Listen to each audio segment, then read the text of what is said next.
Hello दोस्तों, I am sure कि आपने ऐसे बहुत से लोगों को देखा होगा जो बहुत मेहनत करते हैं, दिन भर काम करते हैं पूरे डेडिकेशन के साथ, फिर भी उनके पास सेविंग के नाम पर कुछ नहीं बचता। वहीं दूसरी तरफ कुछ ऐसे लोग भी होते हैं जो अच्छा खासा पैसे खर्च भी करते हैं, नई नई जगहों पर वेकेशन पर भी जाते हैं, फिर भी उनके पास हमेशा पैसे रहते हैं जो कभी खत्म ही नहीं होते। तो आपके दिमाग में ये सवाल जरूर आता होगा कि ये लोग ऐसा करते क्या है कि इतना पैसा खर्चा करने के बाद भी हमेशा उनका बटुआ भरा हुआ ही रहता है। वेल, इसका आंसर आज मैं आपको इस वीडियो में 2 अमेजिंग स्टोरी से देने वाला हूँ, जिसे देखने के बाद अब आप ये नहीं बोलोगे कि आपको पैसा कैसे सेव करना है और उन पैसों को कैसे काम पर लगाना है जिससे कि आप पैसे से और पैसा कमा सके। स्टोरी पर तो ये बात है सन 1801 की, जहाँ पर इटली के एक विलेज में 2 पक्के दोस्त रहते थे। एक का नाम था पाब्लो और दूसरे का नाम था ब्रूनो। दोनों बहुत ही हार्ड वर्किंग थे और गाँव के सबसे अमीर इंसान बनना चाहते थे। बस उन्हें एक अपॉर्चुनिटी की तलाश थी और एक दिन उन्हें ये अपॉर्चुनिटी मिल भी गई। हुआ ये कि गाँव वालों को 2 लोगों की तलाश थी जो पास की नदी से पानी लाकर गांव तक पहुंचाए, और उसके लिए पाब्लो और ब्रूनो को चुना गया। अब वो दोनों पास की नदी से बाल्टी भरकर गांव तक पानी लाने लगे और हर एक बाल्टी के लिए उन्हें एक पैनी मिलने लगी। ब्रूनो इस बात से बहुत ही खुश हुआ। वो बोला कि मैं तो एक दिन में 100 बाल्टी भरकर ला सकता हूँ, इस तरह तो मैं बहुत ही अमीर बन जाऊंगा। लेकिन पाब्लो इस बात से खुश नहीं था, क्योंकि रोज रोज बाल्टी लाने की वजह से उसकी कमर दर्द होने लग गई थी। तो वो एक दिन रास्ते में ब्रूनो से बोलता है कि भाई देखो, रोज रोज बाल्टी लाने से अच्छा है क्यों ना हम रिवर से गाँव तक एक पाइपलाइन ही बना दे, जिससे पानी अपने आप गांव वालों तक पहुंच जाएगा। इस पर ब्रूनो हंसा और बोला कि भाई हमें दुनिया की सबसे अच्छी जॉब मिली है, हमें रोज हर बाल्टी के लिए एक पेनी मिलती है और वीकेंड पर छुट्टी, जिसमें हम आराम कर सकते हैं। पाइपलाइन बनाने में बहुत ही मुश्किल है और हमें उसमें कई साल लग जाएंगे, मैं तो इसी में ही खुश हूँ। लेकिन पाब्लो इस बात से खुश नहीं था और उसने शाम को और वीकेंड पर पाइपलाइन बनाने का काम स्टार्ट कर दिया। उसे पता था कि पाइपलाइन को तैयार करने में 2 से 3 साल लग जाएंगे और वो रोज उतने बकेट भी नहीं उठा पाएगा, जिससे उसकी इनकम भी कम हो जाएगी। बट ब्रूनो की इनकम पाब्लो से डबल होती गई और ब्रूनो वीकेंड पर आराम करता और दोस्तों के साथ पार्टी करता। वो नए नए कपड़े खरीदता और अब उसने एक नया घर भी ले लिया था। जबकि दूसरी तरफ पाब्लो रोज शाम को हर वीकेंड पर अपने पाइपलाइन को बनाने में बिजी रहता।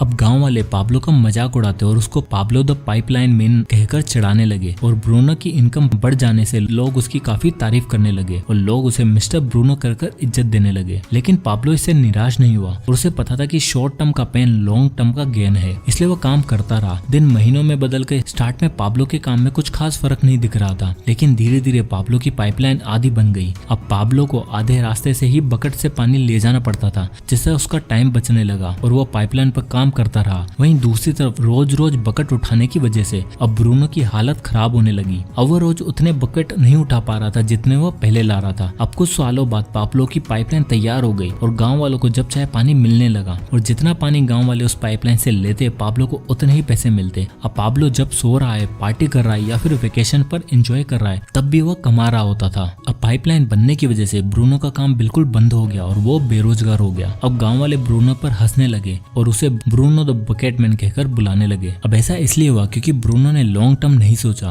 और उसने अपने लिए पैसिव इनकम बनाने के बारे में भी ध्यान नहीं दिया। अब दोस्तों, मैं आपसे एक सवाल पूछता हूँ कि क्या आप भी ब्रूनो की तरफ बकेट उठाते हो, यानी कि क्या आपको भी तभी पैसे मिलते हैं जब आप काम पर जाते हो, या फिर आपकी भी कोई एक पाइपलाइन है? वेल, दुनिया के 90% से ज्यादा लोग इस बकेट कैरिंग वर्ल्ड में जीते हैं, जहां हम रोज सुबह उठते हैं, काम पर जाते हैं और उसके बदले में हमें इंस्टेंट सैलरी मिलती है, जिनसे हम शॉपिंग करते हैं, अपनी ख्वाहिशें पूरी करते हैं। तो हम में से ज्यादातर लोग इस बकेट कैरिंग वर्ल्ड से निकलकर कभी भी अपने लिए पाइपलाइन तैयार करने का सोचते भी नहीं है, क्योंकि पाइपलाइन बनाने में काफी टाइम लगता है और उसके लिए स्टार्ट में आपको कोई पैसा भी नहीं मिलता, और हम लोगों को इंस्टेंट पैसा चाहिए होता है किसी भी काम के लिए। इसलिए हम लोग लॉन्ग टर्म सोच ही नहीं पाते हैं और शॉर्ट टर्म के गेन के लिए अपनी पूरी लाइफ बकेट उठाते रहते हैं। तो अगर आप भी नहीं चाहते हो कि आप अपनी पूरी लाइफ दूसरों के लिए बकेट उठाते रहो, तो आपको अपने लिए पाइपलाइन बनाना शुरू कर देना चाहिए। नहीं तो आप भी लाइफ टाइम बस काम करते रह जाओगे और कभी भी फाइनेंशियल फ्रीडम अचीव नहीं कर पाओगे। तो दोस्तों, अब इन दोनों स्टोरीज के कंक्लूजन पर आया जाए तो ये दोनों स्टोरीज हजारों साल पुरानी है, बट हमें एक पैसों का बहुत ही अच्छा मैसेज देकर जाती है कि हमें सबसे पहले नॉलेज को एक्वायर करना होगा कि पैसा कमाया कैसे जाता है और उसके बाद उन्हें काम पर कैसे लगाया जाता है।